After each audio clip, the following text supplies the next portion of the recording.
Hello, I'm Cameron, and I'm here to talk about how everything can be expressed as a graph structure or network diagram, even spatial calculations. So I'm going to start with diffusion. Fick's law of diffusion is shown there, right over here.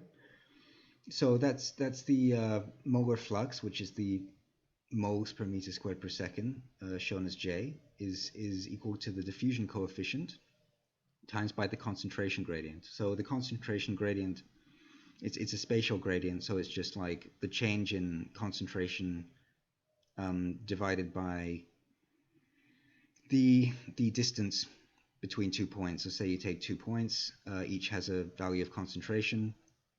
So concentration 1 minus concentration 2 divided by the distance is a rough gradient. So you have it expressed in 3D over here, right? So in 3 dimensions over here, and you can see that the spatial gradient is split up into three terms to match 3D Cartesian space, which is change in concentration with x, change in concentration with y, change in concentration with z, right? You can say in 1 dimension you can neglect the other axes, right? So in 1 dimension, you say the molar flux is this constant, which is d, which is the diffusion coefficient, times by the concentration gradient. So that's fine. Yeah, and so there's some other terms over here that are covered later. So that's cross-sectional area and molecular weight. So molecular weight just helps you convert moles to grams, right? And cross-sectional area is in meters squared, so that's the area over which through which the diffusion is happening, the cross-sectional area. So we move on to finite volume in 2D space, right? At the top we have Fick's law again. When I use the word discretize, what I mean is I'm going from so-called continuous space to discrete space, which basically means I'm taking continuous space and I'm turning it into a bunch of boxes or something, or triangles, or some shape. So I'm saying that instead the space is made up of a finite number of shapes. And Fick's law is therefore expressed in discrete space as just the diffusion coefficient times by the differences in concentration between, say, one block and an adjacent block, and then divided by the distance between the centers of the blocks. So it's just the concentration gradient between two bricks. Below that you have something called a mass balance, which the input minus the output is the accumulation over a period of time, right? So what's going into a box minus what's going out of the box is what's left in the box. And this is expressed actually in the next line. So m is the molecular weight and a is the area, but you don't have to worry about m times a because they actually cancel out.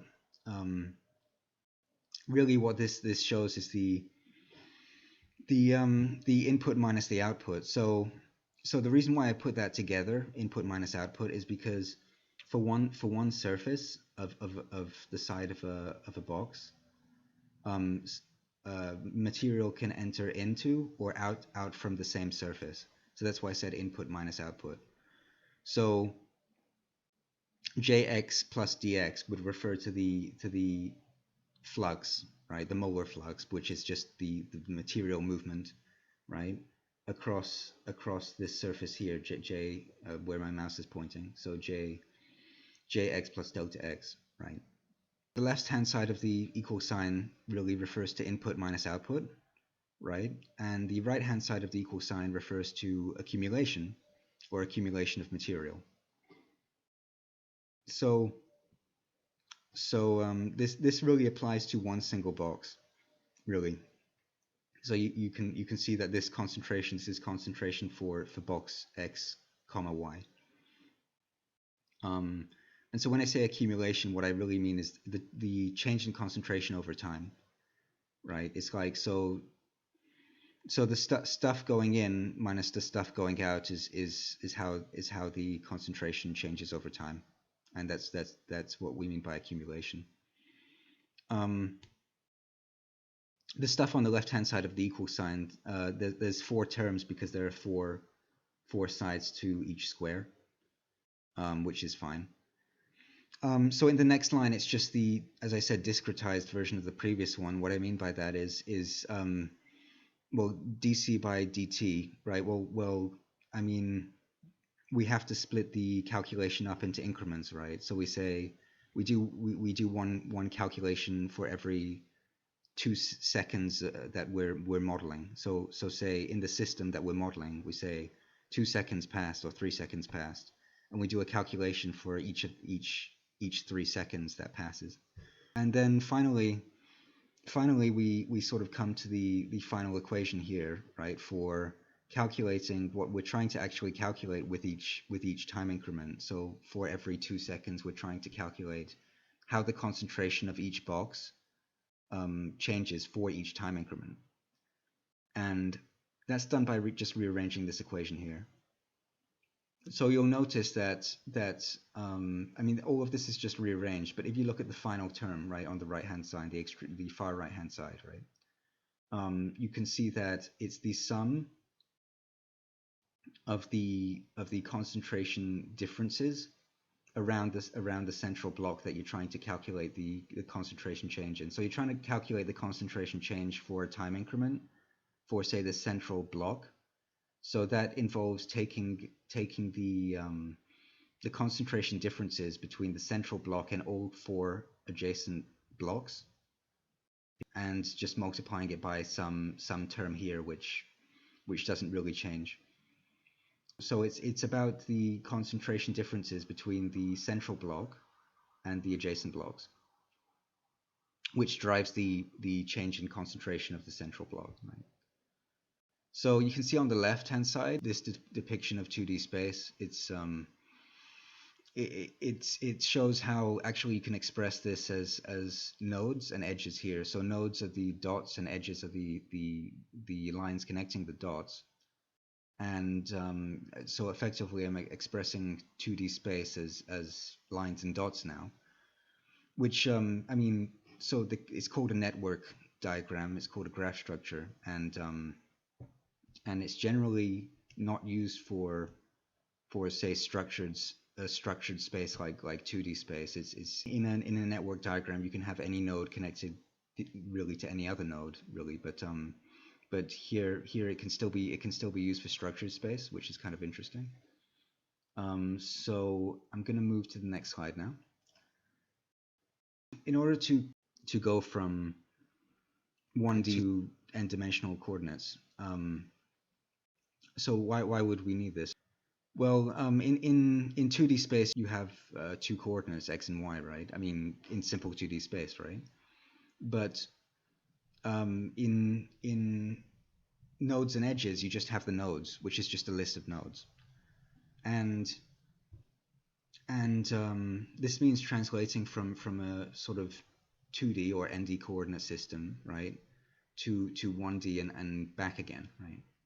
So, for example, I mean, it's different for whether it's the first coordinate, the last coordinate, or there are other coordinates. So this is if you're taking a 1D coordinate and turning it into a 2D coordinate. So yeah. So with each new axis, it would represent a set of previous nodes, right? So in order to convert the 1D to a 2D coordinate, you need to know at what point you're going to go to a new axis. So here that would be the 5th node.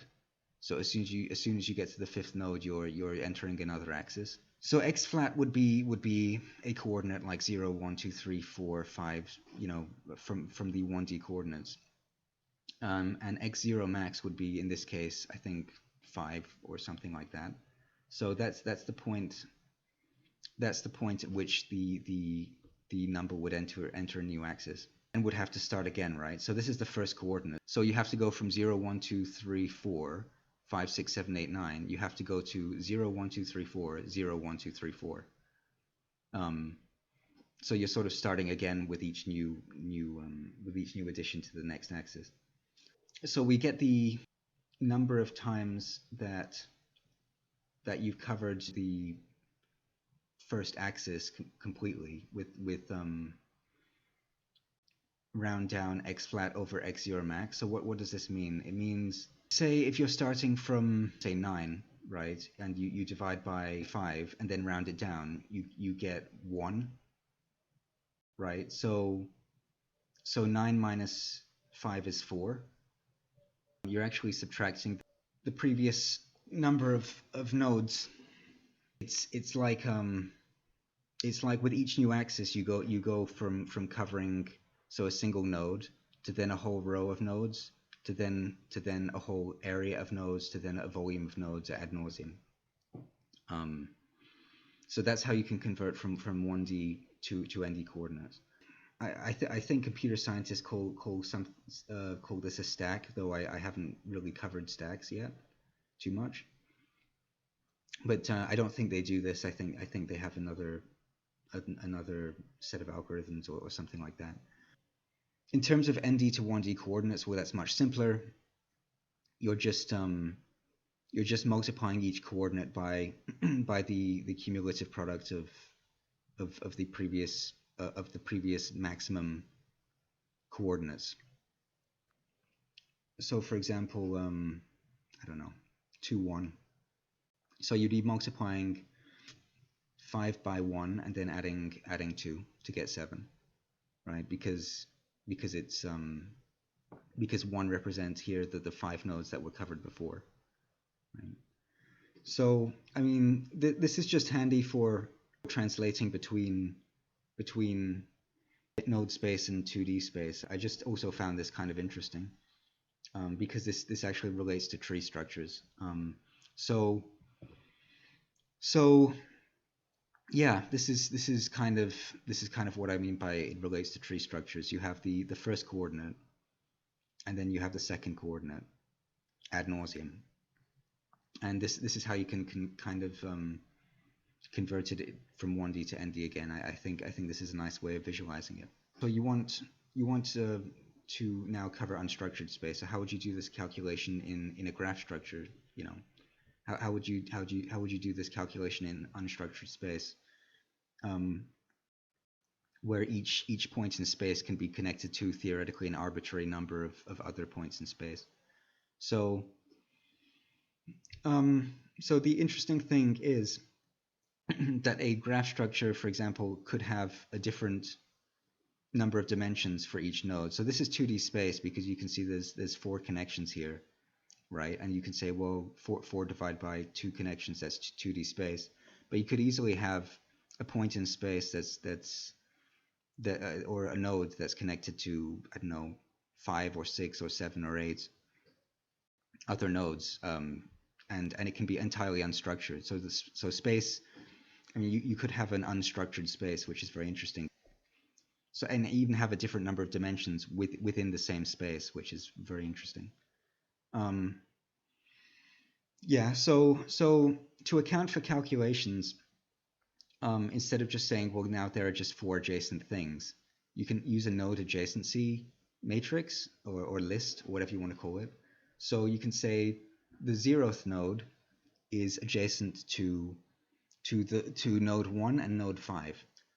-1 basically means I've taken the node adjacency list or matrix, and I've turned it into a matrix, right? So I've taken a list and turned it into a matrix. What I mean by that is -1 here and -1 here represents the two nodes that it would have been connected to had it not been a corner.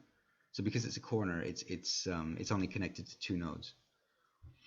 So it's a boundary condition, actually. They're called boundary conditions. So you have your list of nodes, and you have your list of adjacent nodes. So say node 8 is adjacent to 7, 9, 3, and 13. And you kind of now want to get your concentration difference. And you can do that using this node adjacency list. You can say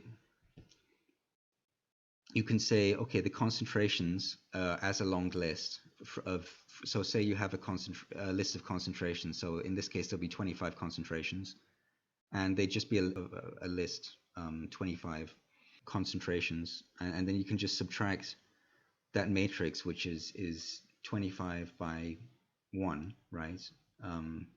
You can subtract that matrix from from concentrations that are adjacent to those nodes. So you can use this node adjacency matrix to index the adjacent concentrations, right? And it's like, so you can use this node adjacency matrix to then index the list, really.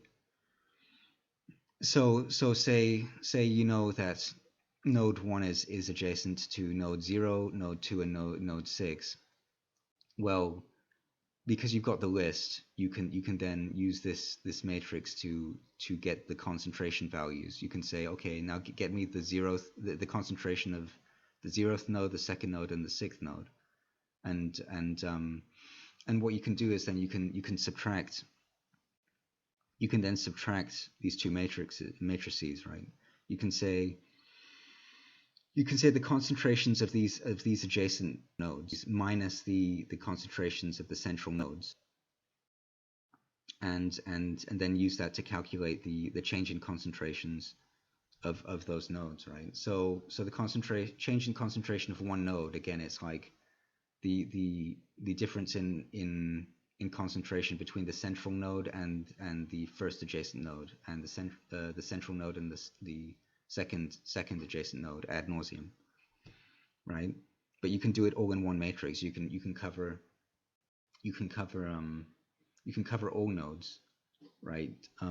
Using one matrix, which is again really interesting, because you're going from a node space, which is just like 25 things, to an edge space, and then sort of back again. And sort of, if you think about it, this node adjacency list is like an edge space. Like it's showing the values that are connected to each edge. So the concentration differences are stored in those lines. So you can store the concentration differences in those lines. That's why it's 25 by 4, because there are typically 4 connections, and there are 25 nodes. So this is a way of sort of storing that information in the edge, storing the concentration differences in the lines, the connecting lines, and then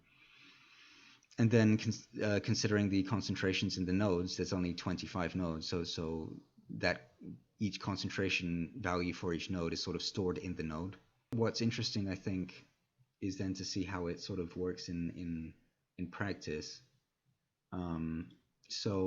So here's what it looks like in practice. So you can, so this is the calculation for 2D space, really, diffusion calculation in 2D space. You can see how diffusion just sort of happens in this small grid of 5 by 5, right? And then you can see a sort of equivalent calculation here happening over here, happening in just some unstructured space, really. Well, it's the same matrix. It's still 5 by 5, but it's expressed as a network diagram. So concentration mass can diffuse across any of these edges, right?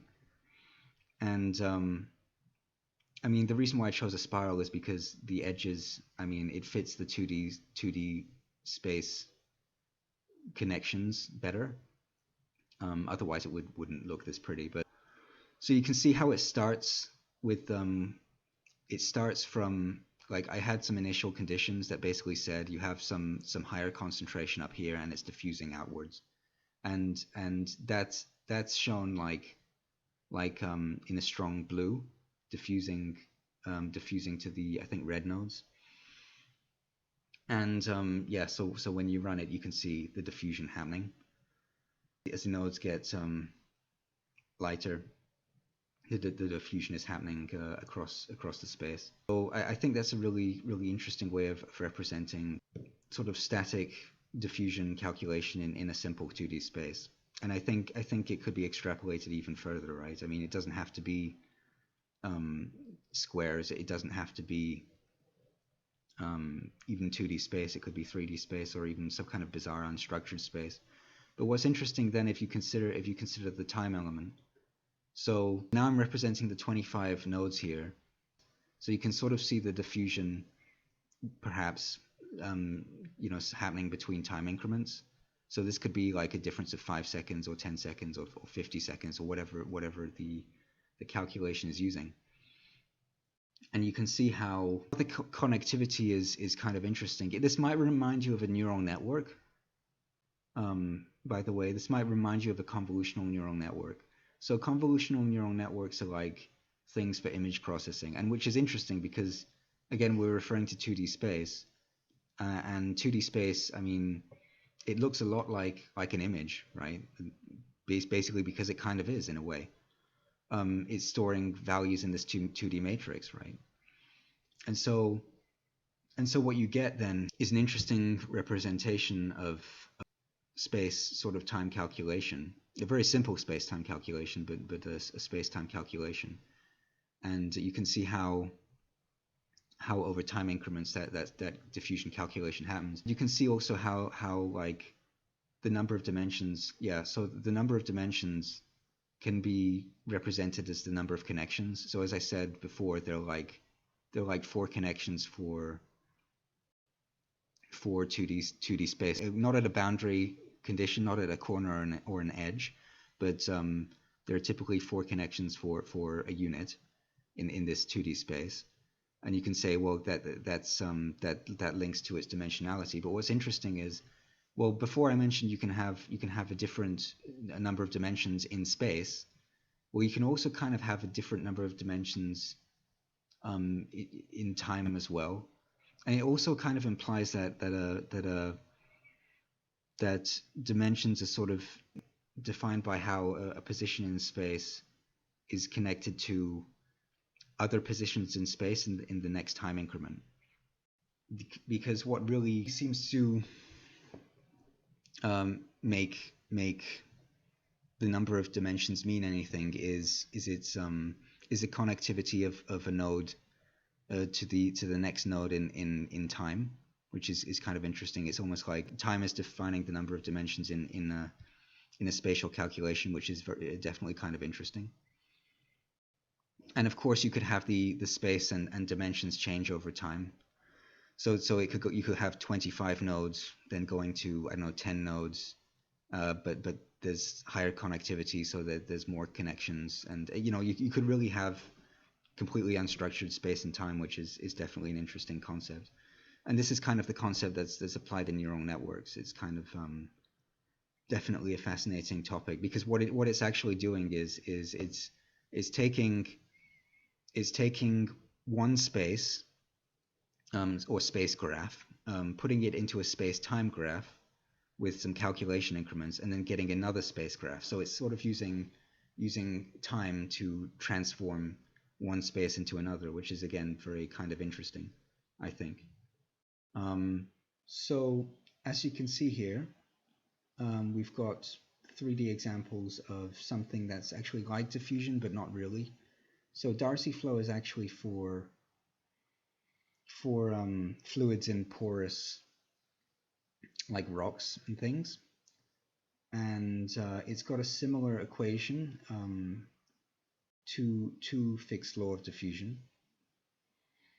Only it's meant to handle, I guess, a sort of convection. So you can see on the left is a 3D example of Darcy flow in a grid space. So that's made up of cube-like mesh elements. Whereas on the right is an example of Darcy flow in a tetrahedral mesh element space. So I'd ask you actually to ignore the pressure values, which are just arbitrary. So if I just run this, you can see how the fluid is moving across the grid space, right? And So that's the Darcy flow in the grid space. So if you look at the right, there's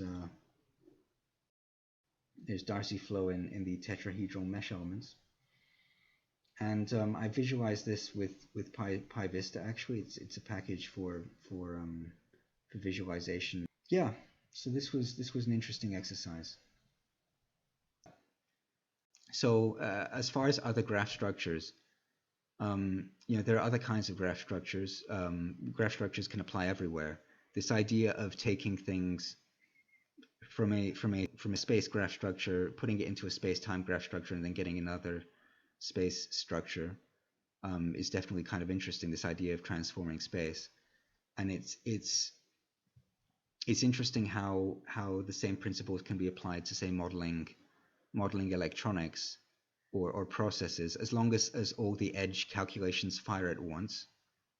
So as long as all the edges sort of fire at once. In neural networks, all the edges, all the calculations in the edges fire at once.